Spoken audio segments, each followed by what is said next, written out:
ya sudah ada dan bisa dilakukan seperti itu. Jadi kalau itu Anda menemukan misalnya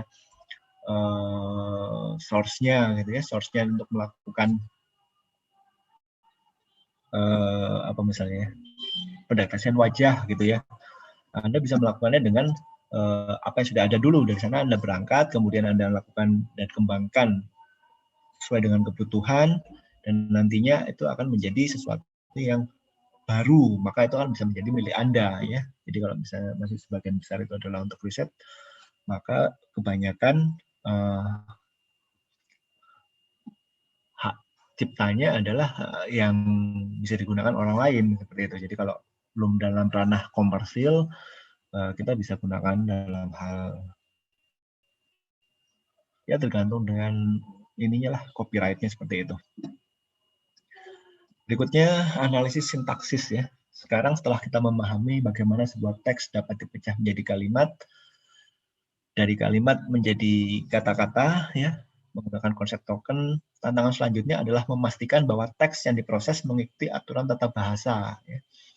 Jadi setelah kita gunakan segala macam potong-potong, maka jangan sampai yang kita potong-potong itu tidak mengikuti aturan bahasa manapun ya, seperti itu.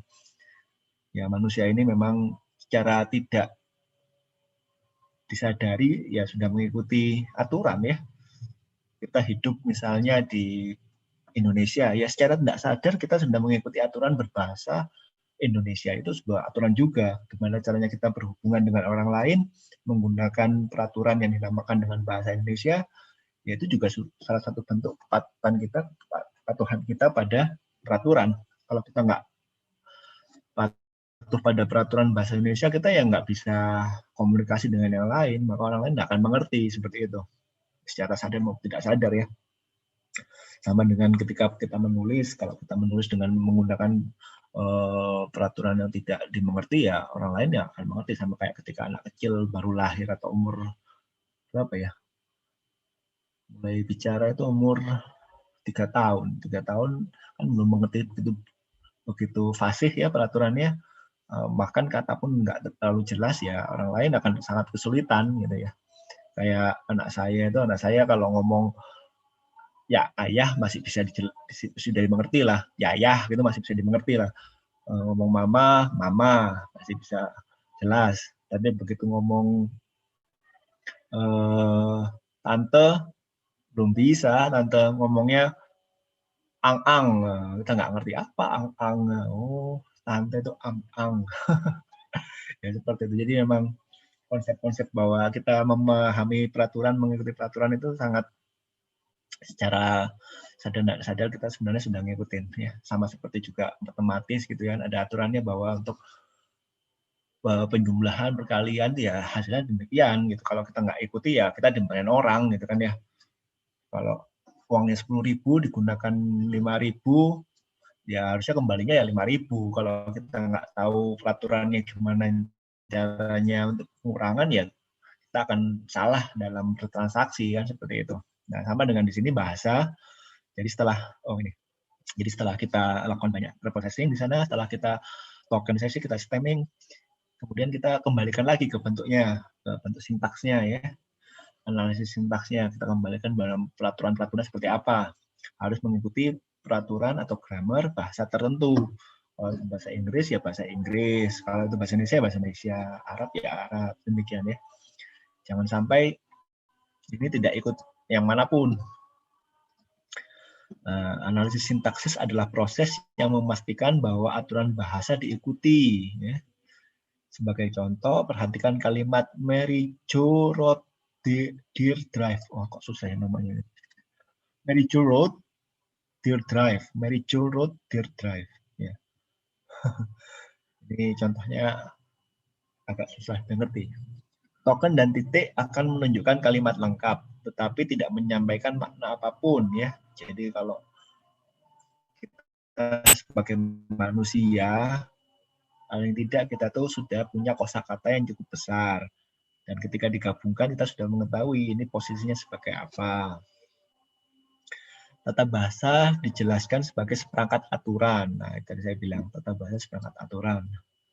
Nah, ya yang skala kecil memang itu tadi, ketika anak kecil berusaha untuk menyampaikan perasaannya, memanggil nama orang yang dikenalnya, tapi karena belum mengikuti peraturan yang sudah ada, kita belum tentu bisa mengerti. Ya. Kalau yang skalanya lebih tinggi, ya itu tadi, ketika menulis artikel, menulis paper, tidak sesuai dengan kaidah-kaidah grammar yang betul, maka ya akan banyak mendapatkan feedback dari yang mengkoreksi ya, dari yang mengkoreksi bahwa ini tulisannya tidak layak atau kurang bagus atau perlu diperbaiki lagi. Nah, seperti itu. Sama dengan komputer. Jadi komputer paling tidak harus sudah tahu ini bahwa memang bahasanya sudah betul, seperti itu. Proses memastikan token mengikuti bahasa tertentu juga disebut parsing ya. Parsing. Jadi parsing itu macam-macam. Ada parsing yang untuk NLP oleh ilmuwan komputer atau ahli bahasa komputasi. Nah, itu jadi parsing. Baik penganalisis leksikal yang dijelaskan di sebagian sebelumnya dan parser yang diperlukan untuk memproses teks. Ya, selanjutnya analisis sintaksis. Nah, ini sama seperti tadi. Ya, contohnya pada kalimat berikut, the dog run after the ball. Ya, kemudian ada lagi the ball dog run ball the. Ya, ini jadi kita bisa lihat walaupun memang masing-masing katanya ini adalah mempunyai makna dan merupakan suatu bentuk yang biasa dipakai, tapi karena secara gramatikal ini tidak baik urutannya, maka ya mengikuti aturan grammar dari bahasa tertentu ya. Bagi manusia yang melihat dua kalimat di atas akan langsung menganggap kalimat kedua sebagai kesalahan ya. Jadi kalau kita memang sudah biasa dengan bahasa Inggris ya, saya harap semua sudah biasa ya, karena bahasa Inggris di mana-mana sudah ada sekarang. Mau baca berita, nonton YouTube, Instagram, ya semua udah bahasa Inggris. Nah, tetapi tidak mudah bagi komputer untuk membedakannya. Jadi komputer itu sama sekali tidak punya knowledge ya, hanya kita yang bisa mengajarinya. Komputer tahunya hanya logikal saja ya. Jadi, kalau kita sudah bicara mengenai bahasa tinggi ya, kita ngomong pada bahasa yang dimengerti oleh manusia dan dimengerti oleh pada komputer ya. Sebenarnya interpreternya dan komputernya banyak. Pertanyaan yang dihadapi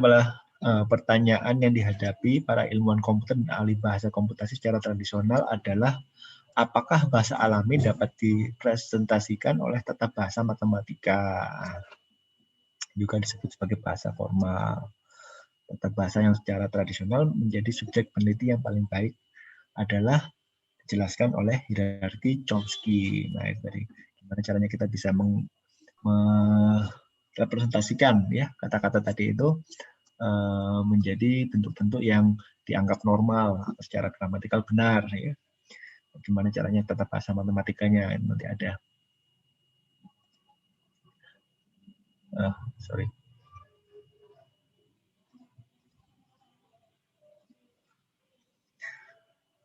Nah, ini ya yang terakhir yaitu mengenai analisis semantik.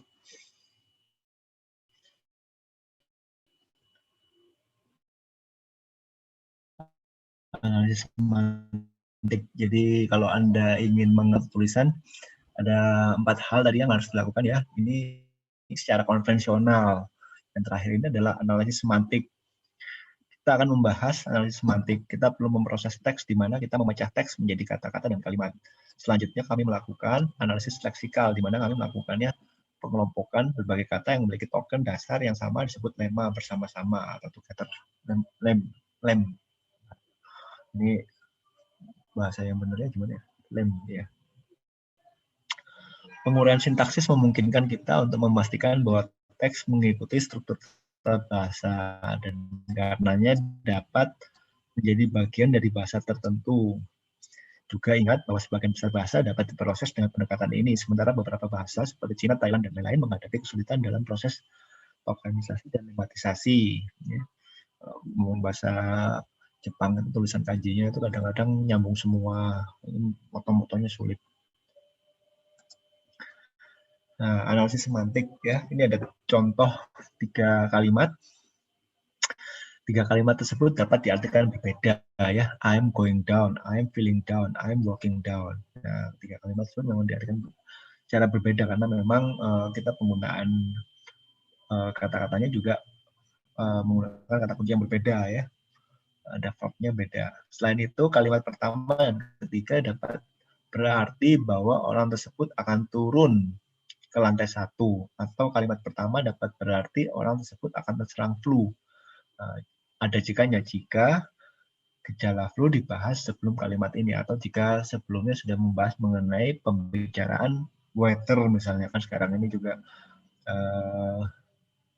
suhunya atau temperaturnya cukup banyak berfluktuasi ya, jadi kalau kurang fit itu mungkin akan gampang terserang flu. Nah, kalau kita bicara mengenai itu sebelumnya dan kemudian kita menuliskan I'm going down, itu jadi orang-orang sudah bisa mengira bahwa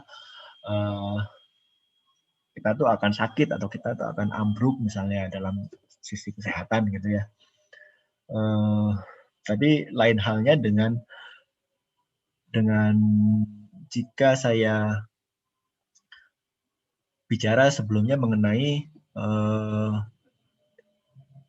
saya sedang tinggal di lantai 2 misalnya, kemudian ada kiriman saya atau ada relasi saya datang di lobi gitu di lantai pertama. Nah, itu akan beda artinya ketika saya bilang bahwa I'm going down. Jadi itu akan sangat berbeda artinya dengan oh ya saya akan turun ke bawah untuk menemui saudara saya atau menemui orang pengantar paket ya. Ini akan sangat berbeda. Jadi ini dua hal yang bisa diambil dari kalimat tadi itu. I'm going down. Ya, ini juga bisa berarti seorang pemain yang menyebutkan bahwa seorang mungkin kalah dalam permainan. Nah, ini juga I'm going down juga bisa. Jadi kalau Anda sedang bermain, ya menggunakan kalimat ini maka artinya akan beda lagi. Seperti itu.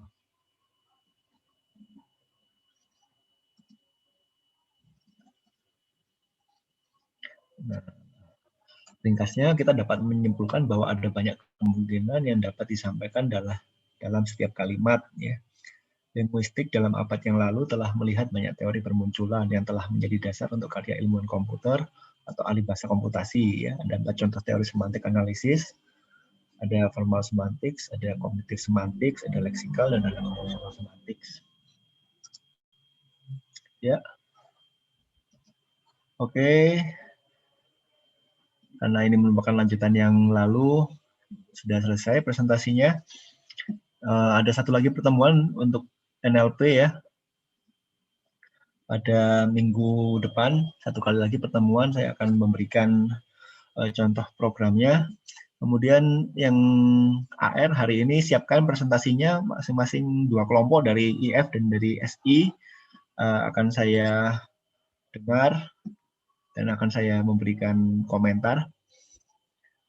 7:30 ya. Kemudian sana nanti akan ada sedikit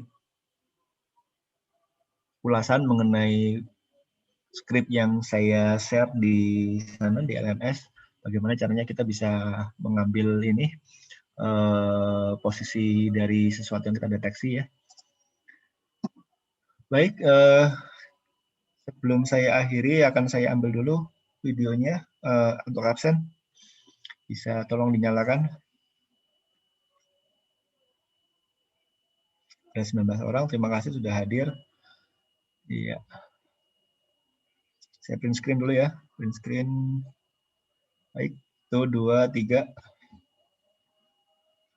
Oke. Nanti kita jumpa lagi pada AR 7:30. Assalamualaikum warahmatullahi wabarakatuh. Terima kasih. Waalaikumsalam warahmatullahi wabarakatuh. Terima kasih, Pak. Ya.